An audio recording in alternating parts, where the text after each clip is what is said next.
Welcome everybody to Speak Up Monday, Destination Indonesia. This is episode number 390, and I'm pretty sure by far it is the buffest episode of the last 389. Just flex, it's okay guys, just flex.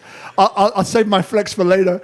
So as you know, the first Monday of every month here at Tropical Nomad, we have Health Hub Bali, a very special panel put together by my sister Tracey G, from Health Hub Bali, which I'll get her to explain what Health Hub Bali is about for those of you who don't know it, but it's an incredible platform. It's a health tourism initiative filling the gaps in health, and I'll let you expand on that a little bit later on. So we're here every week, as I mentioned, so feel free to come and join the studio audience or watch it online, whichever is more convenient for you. So my name is Robert Ian Bonnick, I'm your host. So I'd like to get this episode started. I think we'll have our guests introduce themselves for a minute or so, and then we'll get into what tonight's episode is all about, which is biohacking, which for me personally, I would love to know just what biohacking is, right? I hear the term so often, but I don't think it's been really explained to me in such a way that just makes sense. But start off by introducing yourself. Yeah, go for it. Thank you. I'll start by saying thank you for having me. And my name is Josh Evans. I transform the lives of busy professionals from slobs to savages for a more fulfilling life, and I do that through fitness. So, yeah, that's my background. I've got a background in numerous sports. I played rugby, CrossFit. I went into Ironmans and triathlons, and then now I'm at a point in life where I've got experience that I want to give back. You know, I've made all the failures, so no one else has to. So that's the way it's gone for me. Love it. Thanks, mate. Hey everybody, I'm Justin Macquire, owner of Autonomic Coaching. I am a hedonist turned healer, specializing in molecular diagnostics, background in biochemistry and molecular biology. In essence, my journey went through a series of challenges that got me to the point of understanding the intricacies of not only how to restore biochemical imbalances, but also to recognize where those imbalances stem from in the first place, outside of the obvious in the medical or the Western medical paradigm, which birthed the child of autonomic coaching, my business. Great, Justin, thank you. So if you pass the mic to Tracey. Tracey, even though we see you every once a month, again, as I always say, I just love to hear you introduce yourself anyway. So let's go. Tracey G. Okay, then. My name's Tracey G. I'm here in Bali the last decade, working on setting up a platform, Health Hub Bali, that connects people to better health, not just here but globally. Sorry for my throat tonight. I've had a bit of a cold. You sound good. Come on, don't apologise when you sound sexy. It's okay. All right then. So what was I about to say? Health Hub. Okay. So the base of Health Hub is functional medicine, and it's about the health journey, and using especially Bali as a destination where we can reset, restore health. We start with the detox, the radical detox, and we morph into personal responsibility. And why we need coaches, we start with, that's what we're covering tonight, health optimization and biohacking. Where do we start? And this is all part of, when we say the platform, is that the information you need to know to make a difference. Wonderful. And just quick show of hands. Does everyone here, and don't be shy, right? If you don't know, raise your hand. No one can see you apart from us. And we're not going to say anything. So if you don't know what we mean by functional medicine, please raise your hand. Great. Please explain functional medicine. Yeah. Thank you. Well, I think the difference between functional medicine and conventional medicine looks to treat disease, whereas functional medicine works in a paradigm of hierarchy of treating the body and its physiological systems rather than trying to identify a disease and treat a disease. So in essence, functional medicine looks in ways in which we can improve mechanistic approach towards the functional paradigm of how the body can communicate and provide the right type of reciprocity in the communication towards optimal living. Beautiful. Thank you very much. So what we're looking for is root cause. We've got a problem. What is it? And how do we clear it? And a quick intro to me. So Robert Ian Bonnick, known as RIB and Associates, growth strategist in Indonesia, right? So let's get started. We have three main questions that we want to ask tonight. So Tracey, I'll get you to start to ask the first one, and then out of that will come other questions, I'm sure. Yeah, just that topic on health optimization and biohacking. Where do we start? That was the first question. Yeah. So, right. So really, it starts from a mindset point of view. That's the way I see it. You have to have a trigger. There has to be. Sorry, my brother. I'm going to put you to point that mic at you. Yes. All right, this is better. So it really starts from a mindset perspective, is the way I've seen it. There has to be a trigger, a why you want to go down this process of change. If you don't have that trigger, you will come against some roadblocks, some challenges that you can't come across, like you can pass through. The training and the nutrition side of things comes next, but the first trigger, the why, is going to be your switch and how you were meant to gain momentum through your life. And for whatever reason that may be, you just need to find it, and that's it. So, same question to Justin. Maybe want to re-ask the question. Okay, so we're talking health optimization. Where do we start? For the ladies, I used to say, they used to come and they were stressed, they're tired and they're stuck. Like life's not how they want it to be. Where do they start? So I believe that we need to start looking into the autonomic tone, which is basically the balance between how well we're able to produce energy and how well we're able to recover from that energy that's being produced, or otherwise known as fight or flight responses, or rest and digest responses. So I think this is where we first need to identify where there's an imbalance going on, either impairing things such as libido, sleep, cognition, or creating the output of such as conditions such as chronic fatigue, brain fog, or certain learning disabilities. But it pretty much stems down to looking and identifying within the paradigm of autonomic tone where an imbalance exists and why it has come into expression. You know, I love to throw a spanner in the works often. I guess that's my role. But what I love, two things, right? Number one, what is biohacking to you? Because this term is used so often, but I still don't really understand what it is. That's number one. And then number two, what is your journey, right, into this biohacking, health optimization arena? Yeah. For me, biohacking, there's so many different things that come into play. You know, you've got cold water therapy now, you've got supplementation, your nutrition is all in there as well. You know, I spent my entire life through sport and being the athlete and trying to chase different levels. Now, for every level, there's another devil, and you are trying to kind of pinpoint little things that you can use in your path to success, right? And it's all about getting these things within your grasp to kind of get you further down the line. And that's the way I see biohacking. It's if you can get it right and you can apply it to yourself and your strategy and your goal, and you can, honestly, the potential is it's not even capped, you know. Yeah. You know, what I love about what you said, apart from everything, with every level, there's another devil. Yep. Explain that. I know what I believe it means, but I think that's worthwhile spending a bit of time on. Yeah, sure. So, obviously, when I played a lot of sport... Which sport? So, specifically, we've done rugby, we've gone into CrossFit. CrossFit was pretty much the main thing where it took me on a new path. And there was a point where I just wanted to get better at everything. And, you know, I wanted everything in my wheelhouse. I wanted to be strong. I wanted to be fit. I wanted to get on the rings. And that was it. And, you know, do you want to stay away from the injuries? You want to prolong your career as much as possible. You want as much time spent in the sport, you know, because you're trying to chase other people down. It's really competitive. But you've got to look at everything. You've got to look at your flexibility, your motivation, your nutrition, your sleep.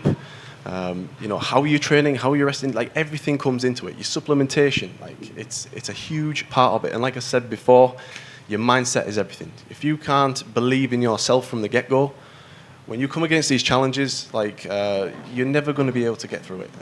It's going to bring you down. You know, this about belief in oneself, I believe, is incredibly important, right? But then if someone were to say, okay, I get the understanding, the mindset of believing myself, but how do I do it? Right? So how do I get to that point of believing in myself? You know, how would you suggest that they start that process? Yeah, perfect. So speaking for my clients, I tell them the first thing they should do, and they're specifically men, by the way, is I tell them they have to tell themselves they are the man. If they can't do that, then they don't believe in themselves. You have to believe in yourself. But there are some good biohacks now that people are using. And these are like cold water therapy. And, you can go up to cold plunge. You might go in, it's 4 degrees, and you go, I can get 30 seconds in that. There's no way I'm doing any more than that. But you constantly keep doing it, and the self-talk that gets you through it, you're doing another 30 seconds, then another 30 seconds, another 30 seconds. It becomes a game, right? But what you're doing is you're becoming stronger mentally. Take that into the gym, put yourself through a hard workout, you're coming out the other side a stronger person, like every time. So that's one way of doing it. Biohacking is perfect for this, with cold water therapy. Thank you very much, man. Rob. And for you, Justin, so it's obviously the same type of question. So in case you've forgotten, because the great answer, there's 2 parts to the question, right? So one is, what is biohacking to you, right? Because it's such a complex area, but this is about you, not about the other people, but what is to you. And then secondly, like, what is your journey into biohacking? You look like a fit fella. Looks to me like you've always been like that. Probably came out like that, right? Feel sorry for my mother. I know, feel sorry for the mum. Where is she? I see her in the back. So what is biohacking to you, and what has been your journey to biohacking and health optimization? Well, I think, the reality about life is that things don't always go great and things aren't always bad. And that's the thing about biology, right? Is that our bodies aren't always in a state of performance, but they're also not always in a state of disease. So biohacking for me is understanding how you can hack the processes that the body needs to go through so that it goes into a state of flow rather than getting stuck in a particular state. And to that exact point, like, how did biohacking come into my life? Having gone through a history of many self-destructive elements, drug addiction, scrupulous amounts of steroid use, and all those wonderful things in my 20s, living the hedonist ideal, came out of it, gratefully so, with my life intact, but then developed an autoimmune disease, which nobody can give me an answer to. And I got stuck. I got stuck for a little while, tried to take my life 3 times during the process. And fortunately, I didn't succeed. And instead of actually going down the 4th time, I started looking into ways in which I could utilize all the knowledge I'd gained during those times of disillusioned identity. And it got me to the point of realizing how to move through my shadow, but also recognizing that shadow comes and goes. So appreciate the moments of light, but also recognize that nothing lasts forever. But when everything comes around, it's knowing what to do to change your state, to support the process in changing your state, not forcing the agenda, which is often, I think, where biohacking can have a bit of a bad taste in my mouth, where it's perceived as altering one's state out of natural processes, to the point where a person should never have to feel as though their performance is compromised. That's not life. Life is not about being perfect. It's not about being a machine. It's about going through the rhythms and also supporting the process and doing that in the most eloquent manner. That's what biohacking is for me. That's a beautiful answer, man. And what comes up is a few things. So as I explained to you before, Josh, the way this show started was because of that. 3 friends in Sydney, look good, smell good, the right car, the right house, the right woman. They all committed suicide. In 1 year, no one saw it coming, right? So my question to you then is, could I ask you, right, about this thing about self-esteem, or this thing about, how do we believe in ourselves, right? If I asked you the same question, Justin, like, how did you come to believe in yourself? How did you do it? Yeah. You see, psychology, it's got so many different facets to it. I think we can have the practice of psychology, which can help. But in order for the practice of psychology to really reap reward, we also need to have the neurochemistry of one's physiology in place. And the synergy of the two coming in together gives the opportunity to change perspective and perception. Because it's very, it's very easy for us to stand here and say, it's all about positive reflection. But say that to somebody that's in a state of major depressive disorder for the last 10 years and has been administered to psychiatric wards on 3 different occasions, and has been told by multiple specialists that they're psychosomatic as to what they're going through. It's very difficult to convince that person just to have self-belief. But in these instances is when we can look a little bit deeper into the body, where Western and conventional medicine actually fail. And I can safely say they fail because, in the last 2 years, I've had 5 female patients that have come to me that have been on antidepressants for a number of years, 2 of which were sectioned in psychiatric wards because of the depression, and not one of them was checked for their thyroid activity. Not one. So all 5 of them were hypothyroid. We got the right thyroid medication in place, and guess what? They're all off of their SSRIs.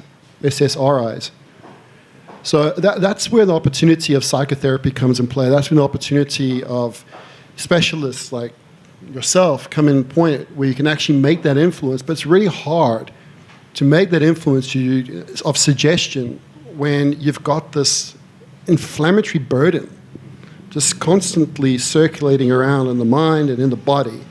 And until we can quell that fire, it can be a losing battle. Thank you, my brother. So if you pass that, Tracey, please, bring. And that's why the testing's important. And we listed them integrating health with digital technology to thrive. So that's using the data that's modern. But prior to that, where we usually start is with a panel, whether it be blood work or other assessments. And based on the knowledge that we have now, we can assess what's happening with the neurotransmitters. You can rattle. Yeah, absolutely. And also about genes as well. So remember I mentioned to you before that I had an autoimmune disease that developed right after I came out of my drug addiction, 18 months later, which was like, what? It's like, universe, I've learned the lesson. No, you haven't. Bam! Like, oh my God, I can't talk for 3 days. Late, delayed. You thought, you know what, I'm done, I'm out of it, this is good. I'm going to really make something of my life now. Yes, you are. Yeah, you're going to learn hard. And I came to discover that I have a genome, an HLA-B27 genome expression. So bloods, yes, and genetics play a big role in this as well. So those who do, anybody out there that's struggling with any form of chronic inflammatory condition that might be compromising their cognitive capacity, might be instigating symptoms similar to Alzheimer's, peripheral degenerative neuropathy, please do look into whether or not you do have an HLA-B27 expression. The reason why I'm saying this is because it goes unchecked. Yeah. And it's quite common. And in particular, if you're in an environment where you have a lot of biotoxin exposure. So, for example, here in Bali, it's a wonderful place, but you've got dengue, you've got mold, which pretty much can have a huge amount of biotoxin exposure to a person's body. Now, those who have an HLA-B27, as an example, of which something to test for, have the incapability to be able to break down fat-soluble biotoxins. So these biotoxins accumulate into the system, and they cause degradation to the nervous system. And as soon as the nervous system becomes imbalanced or loses its integrity, endocrinology goes out the window, and so too does the immune system become dysregulated, leading to more inflammatory dysregulation. So this is where testing requires a lateral view. So blood chemistry, for me, is very much a second-step provisional diagnostic, where the first-step provisional diagnostic will look into symptoms from a very broad perspective, and I think you do so as well, Tracey, within the work that you do. It's important to see a person's experience, because you don't want to treat a test, you want to treat the human being. And this is where functional medicine is also very different to conventional medicine. As in conventional medicine, for example, let me check back to the thyroid conversation I had a moment ago. A person can have optimal thyroid markers, but expressing all the hypothyroid symptoms. And in conventional medicine, they won't be treated for this. In functional medicine, we see it past a point, and we actually look into the history and say, okay, how much neural or inflammation, how much inflammation has been going on, and how much immunological compromise, and how often has immunological compromise been experienced in this person's lifetime? Could these thyroid receptors possibly be down-regulated in their sensitivity, and the perceiving hormones that are deemed acceptable in medical literature aren't creating the effect that they need to? So this is where looking into the person's symptoms, understanding their subjective experience and the historical medical picture of what they're going through is just as vitally important as looking into the perspective of different diagnostic protocol. And blood's the second step, in my opinion, provisional diagnostic, and then we get a differential prognosis when we utilize things such as organic acids, DNA, stool, hair, saliva, and all the other forms of bodily fluid. They can give us a perspective or a difference of perspective, giving a more complete, holistic view of what's actually going on within the body and what needs to be addressed. My God. So for those of you, I'm double checking, who kept up with that? Just raise your hand. Who understood every word? Raise your hand. Okay, that's good. So this is very incredible, right? So, and Tracey, you can help me out here. Firstly, I don't want to say this. I really don't, but I have to. Buff with brains. How good is that? Right? I remember back in the day where I grew up, like all the big guys, you kind of equated, the size of their pecs to the inverse to the size of the brain. I love it, man. Like, you just proven straight out, you can be buff and extremely smart and intelligent. I love it. Thank you so much, my brother. Oh, man, it's from the heart, right? So it's like this, from what I understand, and Tracey can help me later. So what I've noticed, I'm not a practitioner by any means, but during all these episodes, what I've noticed is that, it's individual, basically, right? So no one is the same as somebody else. So to do that, what you're saying is that before, I remember when we were doing one upon fasting and all of that, where we had Tyler Tolman in, a great guy. It's like people going out and they hear the word fasting and I should do this and it's good to detox, and they go out and they do something and get injured, get hurt because they fail to do one important step. And that important step is to get those biomarkers, is actually to do the testing first of all, to see where your body sits. Outside of that, you spoke about the history of that patient, right? So what are they predisposed to? What has shown up over their life so far that is giving rise to perhaps this opportunity for this pathogen to come into their body, or whatever it might be. And then once you have all of these biomarkers and information, that's when you can prescribe a health journey for that person which is individual to that person, right? Absolutely. Okay, I've learned something. This is good.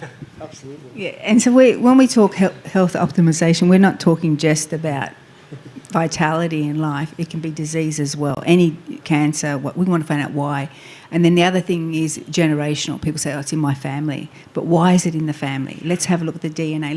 Let's look at the pathways, the way we eat, the way we sleep, and everything like that. And that's where we go into what the guys are working with in biohacking. So Josh, what's coming up for you, mate? I know we've kind of Justin and Tracey and myself, but I know there's some things that you want to add to that perhaps.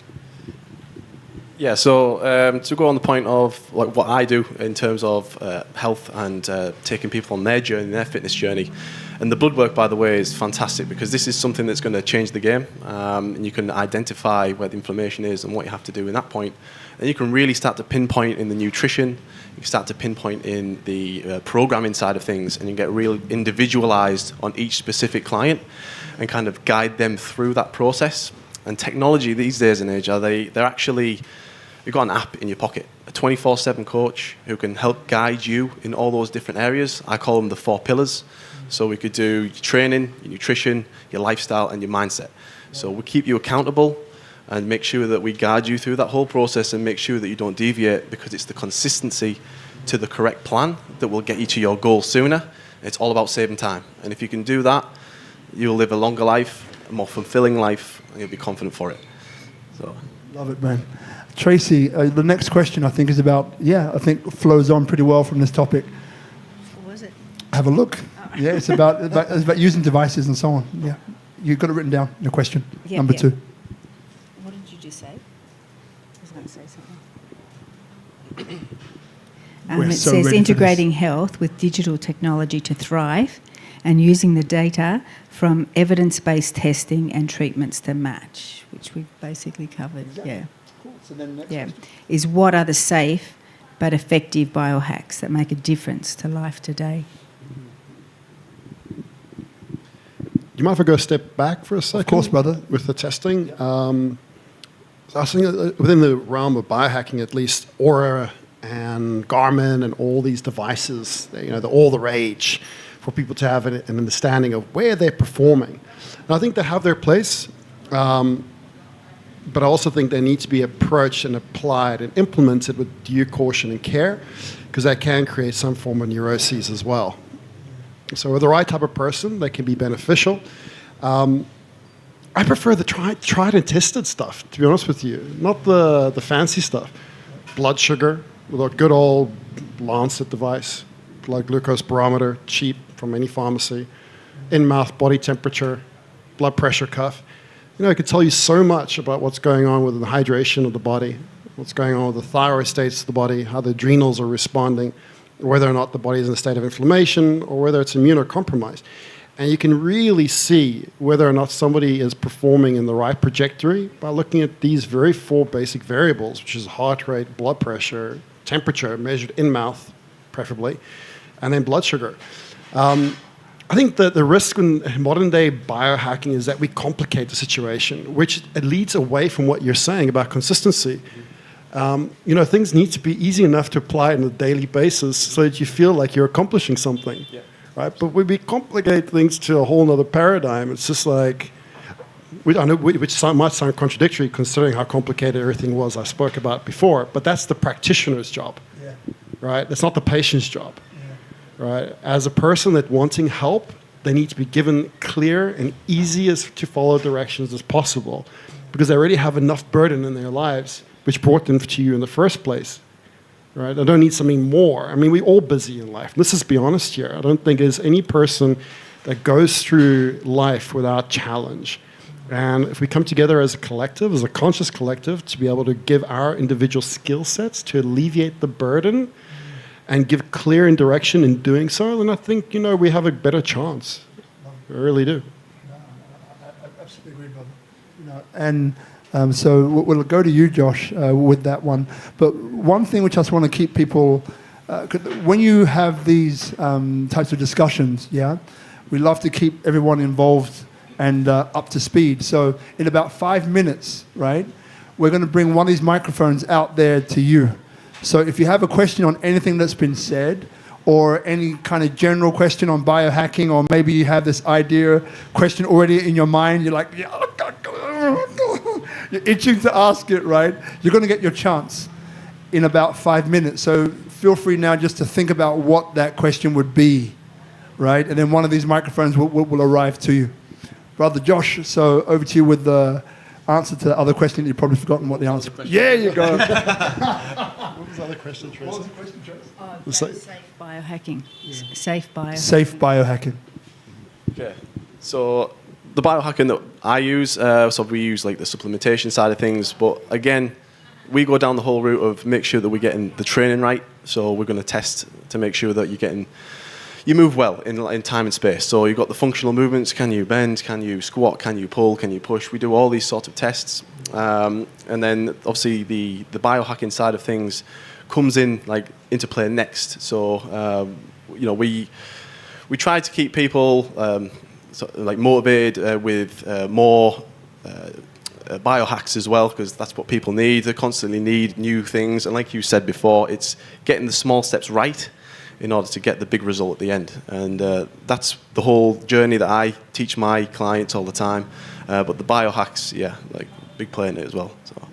One of the things that keeps recurring in my head is, because even here in the studio audience, I look out and I see some pretty buff people, right? Or people that are here, they're interested, right? They're engaged because, your health, I love it. I've got two over here dancing in the front stage, not putting me off at all. I love it. Marvell, and you, and Crystal. So the question is then, a lot of people are trying to do the right thing. Okay, they want to go to the gym because I understand that if I go to the gym and I maintain a certain level of fitness, it will be good for my life. Maybe I'll live longer. Maybe I'll live a better life, a better quality of life. Probably everybody here has probably lost someone, right, or knows of someone that passed away due to ill health, maybe too young, right? So we're in a way we're kind of pushed, and we're here in Bali, where in Canggu, which is probably like the epicenter of my God, that person must go to the gym place, right? Everyone seems to have a great body here, right? So they're very engaged, yeah? And other gym memberships, they're going through the roof, right? Making a fortune. So here's the thing, right? And the one that pops into your mind, what is the biggest mistake that people make when they're entering this world of, I've got to get fit, I've got to do this, I've got to look good, da-da-da-da-da. Maybe I'll go to a gym. And this biohacking arena, if we can kind of cater it towards that, what's the biggest mistake that you see people make? And how can they avoid making that mistake? Yeah. Rushing into things, first and foremost, and also basis of comparison. Right, that's the biggest mistake anyone can make, because historically, if somebody has had exposure and experience to exercise from a very young age, as opposed to those who went into the workplace and hadn't exercised for 10 years and they want to take it up again, it's going to have a very different physiological impact in terms of the time requirement, and also the potential and the outcome of that time requirement and the return of that investment will be vastly different. So I think really it's a question of becoming very self-aware of why it is that you're doing it. Are you doing it for the purpose of vanity? And there's nothing wrong with that. However, what in my experience is that when people do things for vanity, I used to be a strength and conditioning coach and a personal trainer in my early 20s in London. I was one of the top trainers at a private institution called Ultimate Performance. And I had scrupulous amounts of transformations. I actually was given the award of the trainer of the year for the company 3 years in a row. But the thing about that is that most of the transformations that we achieved didn't last very long. They weren't sustainable because it was based on vanity. So people generally went through a process of self-flagellation in order to get their body fat down to the single digits. And the motivation wasn't really there for the core purpose of where it really needs to be. The biggest thing that keeps me going to the gym now, as opposed to my 20s, and maybe this, my personal experience, and maybe as an example, might guide an answer to your question, is that every time I go to the gym now, I recognize that it's an opportunity for me to be able to feel and perceptively understand where my body is in space and time, because there was a time in my life where I couldn't. So it's the appreciation of being able to be present in myself. And I think that for me was the most powerful motivation anyone can have in moving their body, because it truly is a blessing. And whether you're overweight or whether you have a six-pack, all these things, these are symptoms that can be remedied when you restore balance within endocrinology and the nervous system and everything else. But they're just the symptoms. The root core really needs to come down to the gratitude of oneself.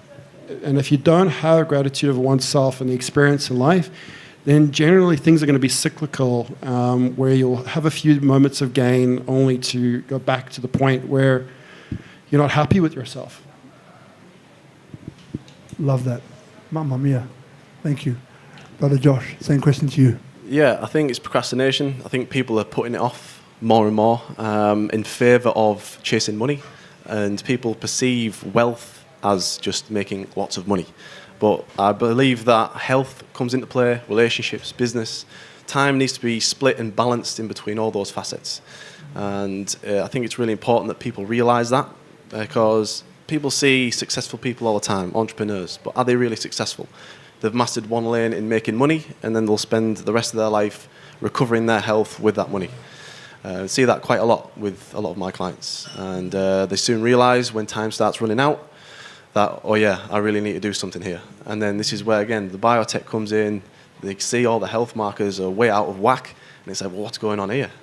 And this is where we can really get to work. But me and Tracey talked about this before, and I think there's a lot to do with the current education of like the new generation coming through. Like, how aware are they of all these things? Like, because if dad or mum is working really hard at making money and the health's going out, then the kids also see that as well. And because your network is your net worth, right? And these kids don't know that yet, but that's they're seeing it too. So it's time people make a difference and put health first.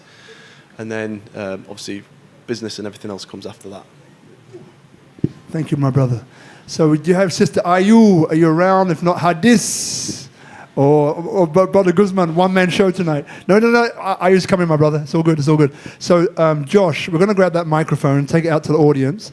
Now, just while we're doing that, there's a few things. So, Tracey, I'm going to bring you in a second, but I know your voice is a bit crooked. That's why I'm going easy on you. If you pass that microphone here to IU. Great. Just raise your hand if you have a question, anybody. I know you're not done yet, mate. You're not done, mate. No, mate.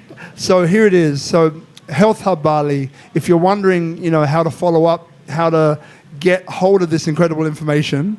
So Tracey is located at Health Hub Bali in Pantai Pereiranan, opposite Monsieur Spoon.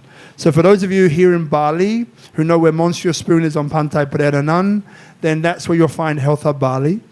And regularly, something like that, you'll find on the social media, be it Instagram, Facebook, when she's having either a health market, which is an opportunity to meet some of these specialists and practitioners one-on-one, up close. It won't charge you millions of bucks. You can actually see them for free, which is really good.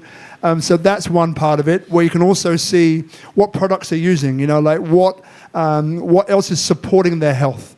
Then you also have a series of interviews as well. Are you still doing those? Why don't you tell them what you're doing outside of the health market? It's an information market. We're trialling it. We also now have rooms in Ubud as well if people need any testing and consulting. We have Balinese doctors up there who understand functional medicine. The other thing is workshops. So we're scheduling workshops. And next month, on the panel, we'll have the retreats that are scheduled for next year. And they'll address each different area and facet of life, change and transformation. Now, what we've just been discussing, can I just go into that? Yeah. It's just the essential side of what Health Hub is about is getting baselines and waking up to other ways. And then having coaches. You can't do it alone. You need information. That's why I've got an information market, and then you can connect with people who know and might match your situation. Doesn't matter what disease, what diagnosis, or if you're just stuck, tied.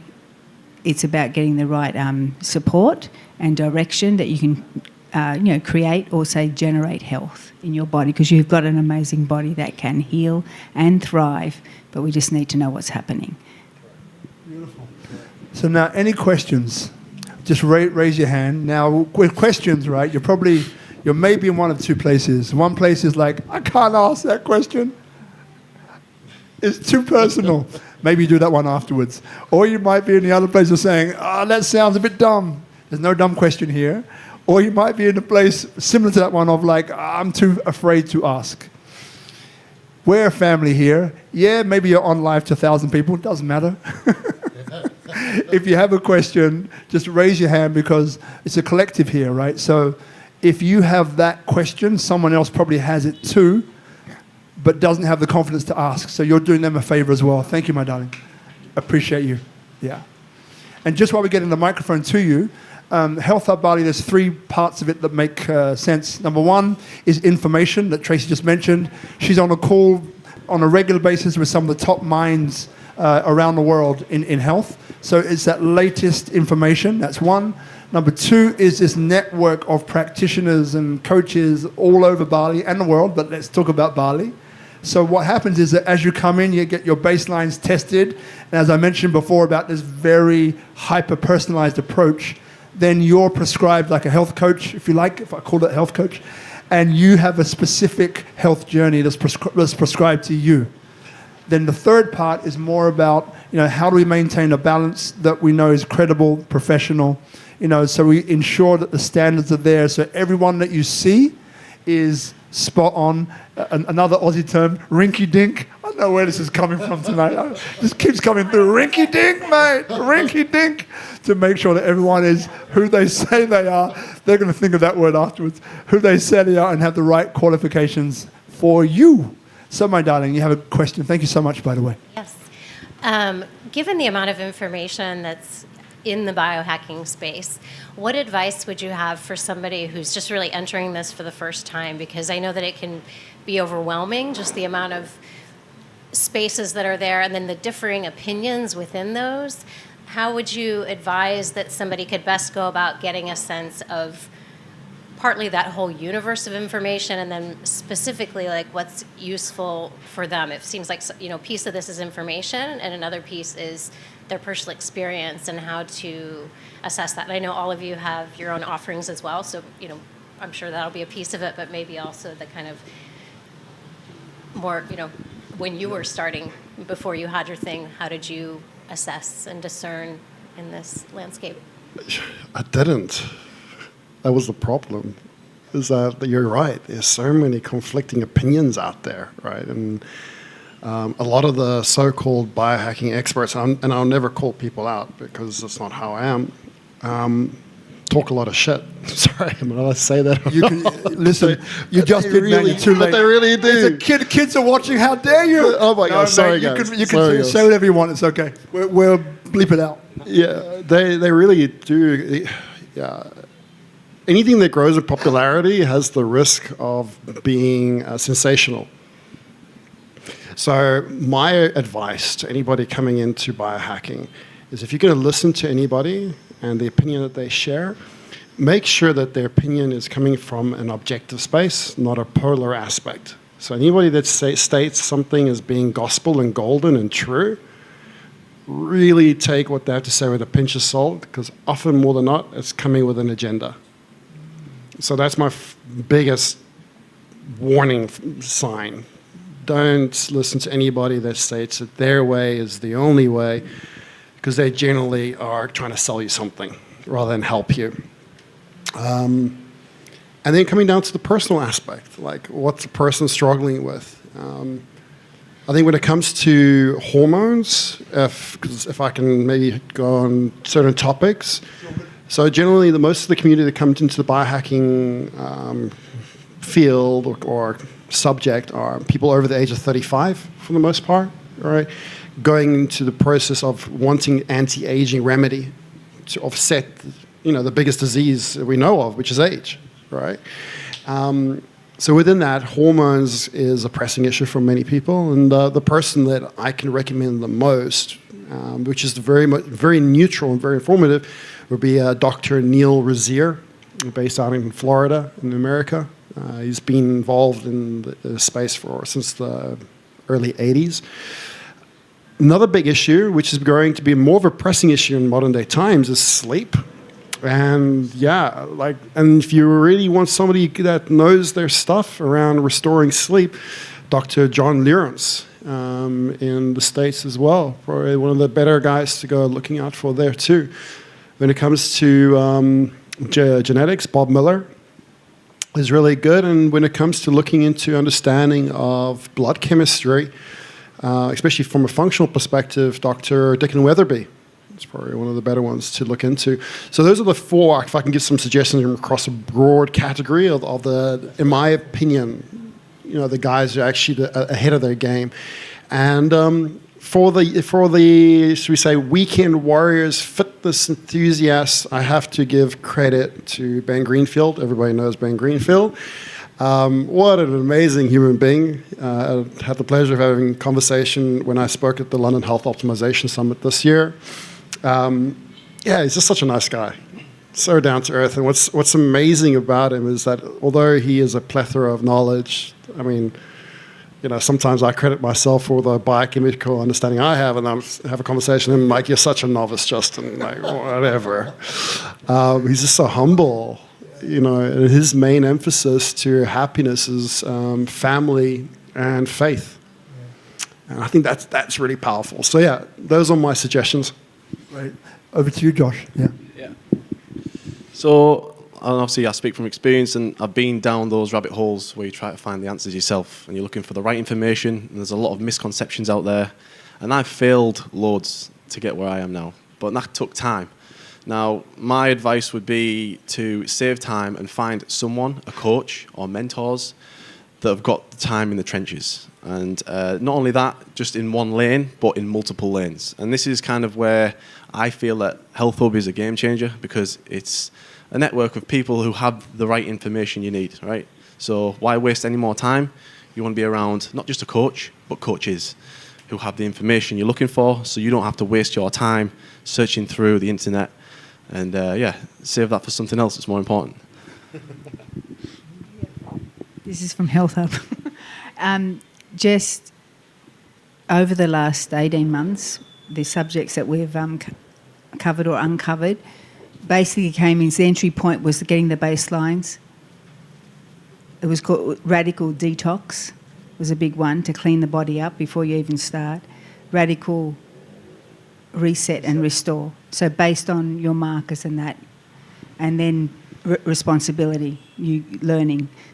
I say stuff your mum should have taught you. It's just common sense approach to well-being. But if there's some issues that's blocking it, we uncover and find out what those are. But one of the quickest ways, and we have got that legally here in Bali, in Indonesia, is ozone, to clear the pathogens, clean the blood up. And you can look at Ben's Greenfield's Instagram and he'll show you what's happening over there in America, but it's for a fraction of the price here. Yeah. So that's the first thing, just to neutralise and put your body into a zero state. And the other thing is infrared for your immune system. So you start looking at your systems and building your systems up. You know, in case you're just tuning in from Instagram, Facebook or YouTube, so this is Health Hub Bali. This week is about biohacking. We have an incredible panel of experts, and it's been, I've learned so much. It's been a blast for me, and we've gone very deep. So make sure you press the rewind button and listen up. So there was a guy we had on here, which I talk about a lot. Tracey, as soon as I mention his name, will probably roll her eyes. She won't. She will roll her eyes. So his name is Professor Gelga Wirasuta, right? This Balinese man, toxicologist trained, right? And so he is the advisor to the governor of Bali for traditional Balinese wellness and traditional Balinese medicine. So on this interview we had with him, I remember, the question was asked, like, what for you is one of the biggest determinants of health? Something like that. Tracey would tell me in a minute that I didn't say that quite right, but we're along the similar line, right? The biggest determinants of health. So I was thinking, Balinese, incredible guy, right, he's going to be thinking about something to do with traditional culture and so on. But what he said was, which surprised me but made sense at the same time, was your thoughts, how you think. And when you look back at all the, religions, words become flesh, like it's the thoughts in your mind that for him was one of the biggest determinants of health. So out of today, we went through earlier on about mindset, right? And how do you, so how do you nurture, how do you grow that mindset? And obviously, being physically fit, whether that's six-pack, no six-pack, whether you're just walking, running, whatever you're doing, you feel better, right? So it's easier for you to look and feel more optimistic when you're training, when you're moving your body, I love that one, gratitude of your body in space and time. Boom, boom, got me that one. I'm like writing it down, So for you, before we go to another question, so what is your best key for mindset? We've spoken about before, but this I really want to get into the truth of it, right? So how do you nurture a powerful, positive mindset through what you do? To answer that question, I have to bring up three major neurological networks. So I think when most coaches were to be asked this question, they'll go straight into some form of NLP or cognitive behavioral therapy or something, which has its place, don't get me wrong. But there are three major neurological networks that we really need to consider. They are the salience network, the executive network, and the default mode network. Now, the salience network kicks in when the immune system is dysregulated. And no matter how hard you try to access your executive function, it is going to be somewhat labored. So in order to change a mindset, you first and foremost need to deal with immunological dysregulation. I truly believe this. Once you can quell immunological dysregulation, then taking times such as in the morning hours when you're going from theta into beta and utilizing suggestive programming, whether it be listening to an audio book or doing some form of meditation or utilizing Reiki or yoga or whatever it might be. These are different modalities. These are just different tools. I see them as either a chainsaw, a hammer, or just different to make a house. They're just different tools that can make a wonderful house. But in order to utilize the tools, the wood or the bricks or the mortar needs to be dry. And it's not going to be dry if your immune system is hyperreactive. So first and foremost is to look into the state of the immune system. Often, more than not, a person's lack of healthy mindset may not be stemming from the immune system or dysregulated immune system. And then it's a lot easier to get into suggestive programming and the different forms of how to do so. But if it is, then you first, I believe wholeheartedly and foremost, need to address biochemical insufficiency by addressing immunomodulation, which is where what Tracey mentioned before about utilizing modalities such as ozone therapy in the right circumstances as well. Ozone therapy is not for everyone. Right? There's a caveat to that as well. So remember, ozone therapy is a toxin, right? It's a hormetic stressor that the body creates a response to and instigates autophagy. And in doing so, it kicks off the immune system. But it has its place. It has its place. And knowing when to put these modalities, i.e. use the hammer in the right way, you can either destroy something or you can build something. Thank you. I think if you want anything, it's all about compounding. So when it comes to the mindset, like we spoke before, it's the self-belief. You know, as human beings, we kind of gravitate towards pleasure and avoid pain. So we need to face those pains head on and then override them with that self-belief that we are greater than we actually feel that we are. We have untapped potential. And compounding that every day and telling yourself that is the starting role, right? And once you can get to, I say this to everyone, by the way, is that by 2 weeks, you'll feel a difference. By 4 weeks, you'll see a difference. By 8 weeks, you'll hear a difference. Now, we just need to get people to that 2-week mark. That is, because before there, it's very volatile, and people drop off, and we don't want that. And as coaches, we need to keep people on track to that 2-week mark. We get them there, they feel the difference. Mentally, they see themselves, value themselves more. And when that happens, then the momentum really starts to kick off. And with physical activity and putting yourself through challenges, I mean real physical challenges, you come out the other end with that positive mindset that you are capable, then this is where the growth starts to happen. And just keep testing yourself. And you've always got to keep paying your body. Everything you own, everything's rented, right? You don't obviously get the fit body and the mindset that you want. You constantly have to keep working at that. And that's why I also try to instill in people as well. That this game never finishes. It's a lifelong transformation. Thank you, my brother. Another question? Yeah, so I think she's over here. Yeah. Hello. Yeah. So I am new to this concept of mind hacking. I mean, not mind hacking, biohacking. But in many ways, it is mind hacking too, right? Exactly. And so when you brought up the mind state thing, because I'm very conscious based, right? And I think everything is based off of it. But I'm also very scientific, and I understand that there is a lot of wealth in the knowledge of science and our bodies. And so I've been sitting here trying to really grasp the understanding of what biohacking actually is. Like, when y'all first sat down, initially I was like, is there a machine? Is there, what's involved with this? And if I'm correct, and perhaps you can correct me or make it better, it almost seems like a version of life coaching infused with scientific knowledge. So you guys are basically covering the entire range of health, like from every level, because you're very conscious. I can tell that yours is more mindset, and then yours is more scientific when you talk about it. And then with you're like the one who manages both of them, And so essentially, it's like a one-stop shop with your place, but a platform of where you would come to say, hey, in life, I am experiencing this struggle. I don't know what's going on in my mind. I don't know if it's, because I'm so negative, like if I just had this, childhood trauma, or if it is, like you said, I don't even know the term you mentioned before. It was 3 levels, but, if it is the body, if it's something that is actually going on chemically inside that needs to be taken care of.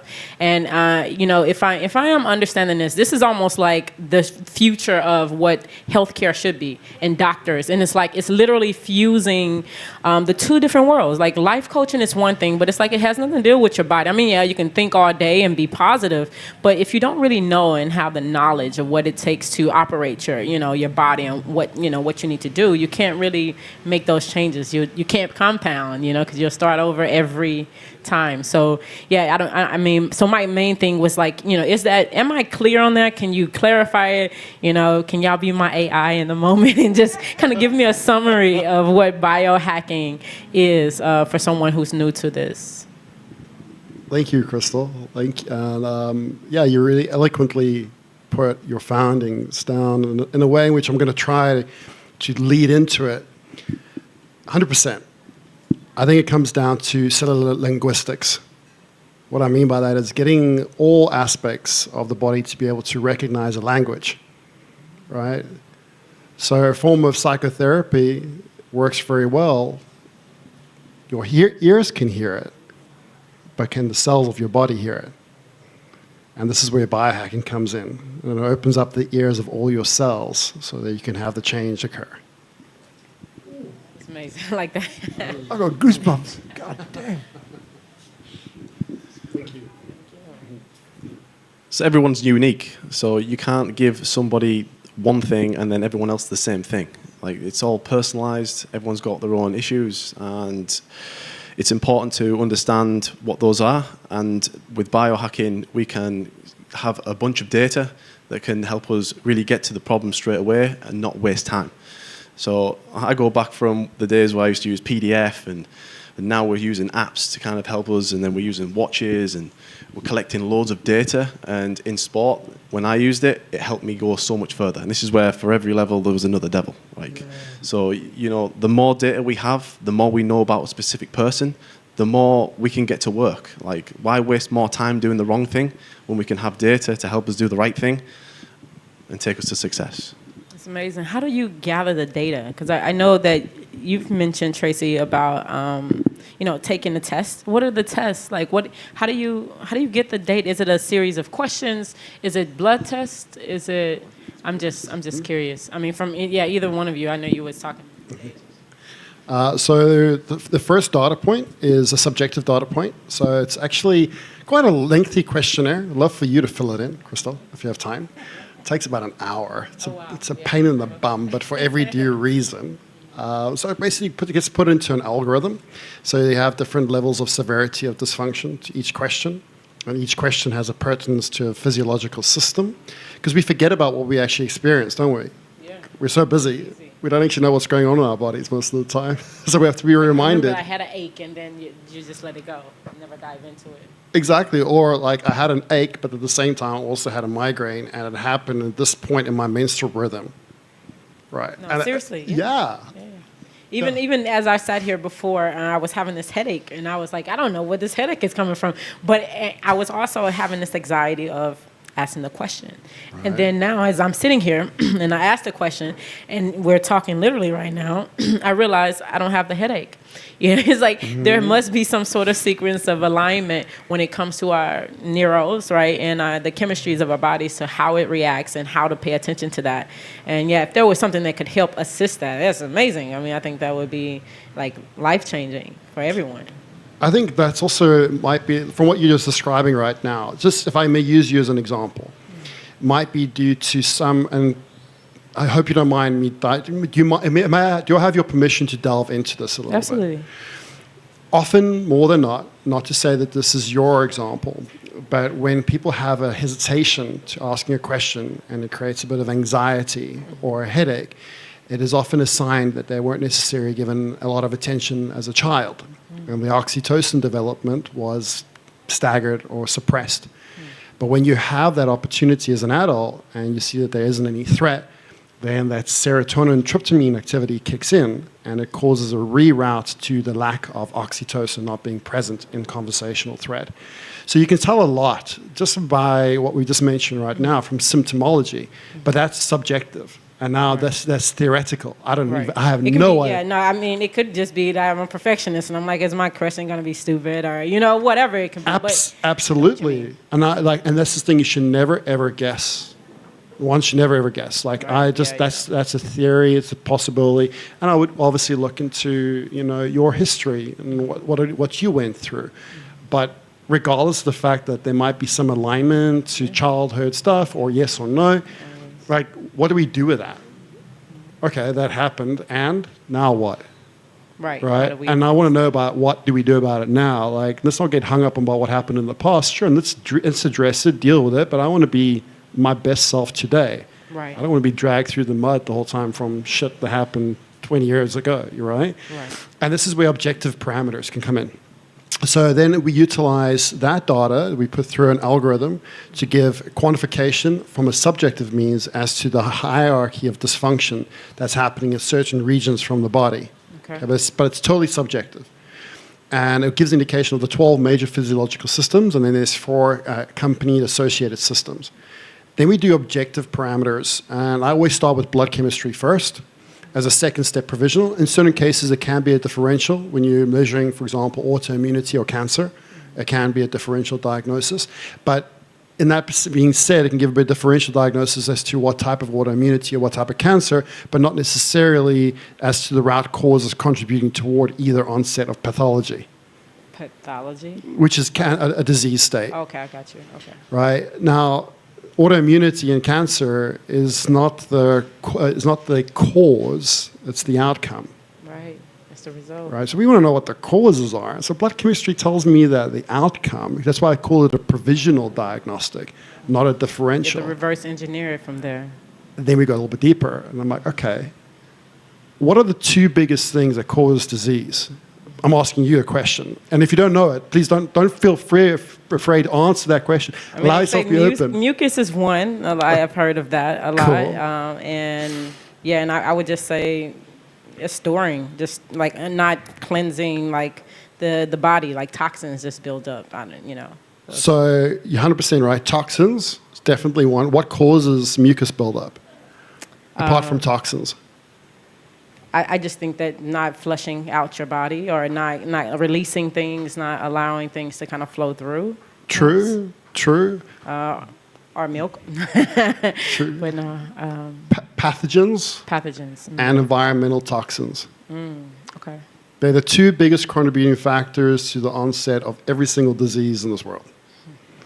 Now, what we need to understand within this subject and the paradigm between the 2 is that environmental toxins can actually fortify the resilience of pathogens in our bodies. So if you look in the last 4 years, this is an example, with the rollout of difference of non-native EMF. May I go into this just briefly? Just a little bit. If you look into the rollout of 5G and the towers that have happened all over the world, look at the increased rise of Lyme disease cases that have popped up. Ask yourself, why is that? One, non-native EMF like 5G disrupts the pineal gland. It causes calcification of the pineal gland, which disrupts melatonin production. Melatonin is actually found in the receptors of all of your immunological cells. If you're not able to regulate that, that's why people can't sleep. That's also why people are developing Crohn's disease, why they're developing IBS. Do you know there are 400 times more melatonin receptors in your gut than there are in your brain? Wow. So if you disrupt the pineal's functionality in producing the mother hormone, I would even argue saying it's probably the pathway to spiritual connection of one's higher self, it's going to cause a dampening and a density in the human body to the point where you no longer have the capacity to integrate in the trifecta of this existence, or the expression of this existence, which I believe is the mind, the body, and the soul. So 2 things, pathogens and environmental toxins. And those not just toxins such as plastics or parabens from plastics or petrochemicals or heavy metals, but unseen toxins. And this is what we're fighting with in today's day and age. I mentioned a moment ago about the 3 networks, the salience network, the executive network, and the default mode network. During times of adolescence, when the nervous system is developing, the cells that help to create immunological reaction to shape the brain. They're called microglia.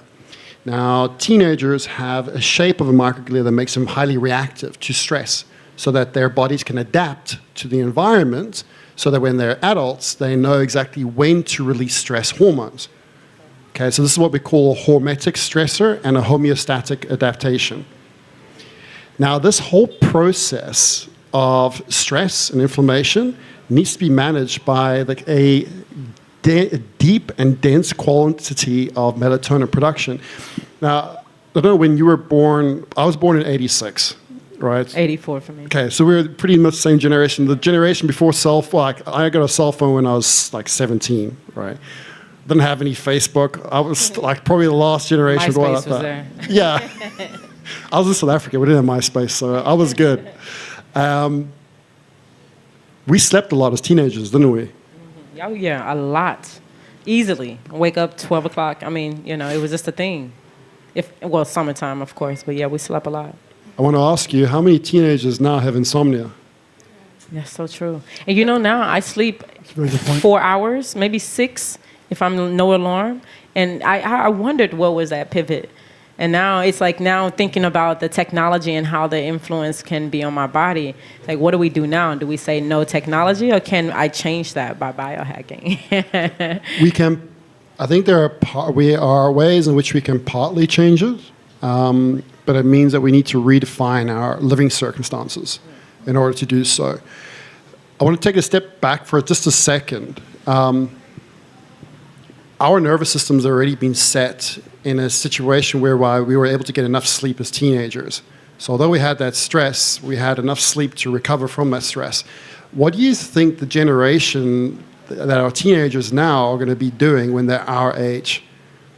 When their nervous systems haven't had the opportunity to recover from the excess of inflammatory burden, which is natural to occur during teenage years. They're going to lean on medicines, more drugs, more things to stimulate them while they can't sleep. Like Correct. Perhaps just not going back to the basics. And what do you think the pathogen load is going to be in the next 20 years? I think it's going to cause actually a speed up of aging. I think the body will break down sooner. Yeah, and I mean that could line up with the consciousness, with that us losing attachment to that. We start to lose the meaning of being alive, So because we're not here and we're not attached consciously, then the body starts to deteriorate because it's not, it's like, well, let's try it again and start it over. So I would say, yeah, we would just deteriorate faster. We live in the lower end of Maslow's hierarchy of needs. We're living in a survival state instead of a thrival state. This conversation is going to be a whole nother episode. Don't be sorry. No. Because again, nothing happens by coincidence or chance here, right? So what this is about is that, again, as I said before, there's a collective consciousness here. So what comes up is supposed to come up. That's how it works. So, but that I'm going to keep that in the back for another time. Because I'd love to get to the bottom of that. But we're going to begin to wrap up here. But one thing I want to quickly go to Josh for. So one of the questions was about measuring and testing, and this is what prompted this beautiful conversation that we just heard. And I'm going to, don't be sorry. No, you don't understand. I'm going to go back. I'm going to rewind this, and I'm going to sit with a coffee, a glass of water, with some lemon, and I'm going to watch it again and just play it back and listen. No, because anyway, we'll do that off camera, but it's a conversation for sure. Brother Josh, so when that question is asked, this measuring devices and so on, I think was the original question, what comes up for you? Yeah, it first starts with you need to do initial tests to see where the mindset is, where your lifestyle is. You talked about sleep there. Things like that come into play. But then you can kind of move into testing the body itself, like what is it capable of? What tasks can it do without being in so much pain? And then you can kind of move out of that. And again, we talked about the blood work, which is a game changer, because then that can come in. And then I always use the 4-pillar strategy. So I use mindset, lifestyle, nutrition, and training. You get all these 4 in balance, you'll get success. If you can stick to it and be consistent. The data that you can use around that to help in each of those pillars can keep you on track and make it just so much better, so much simple. And that's the way I think the future of health is going as well. The holistic approach of the 4 pillars, and you get the data and the biotech that can really help you identify and pinpoint where the problem lies. And then you can really, again, get to work and save time, you know? That's it. Thank you very much, man. Yeah, Just? Do you mind if I just give Crystal one piece of advice for her sleep? I knew it was coming. Just one piece of advice? But you know what? That piece of advice will not only help her, but help many other people, so please do.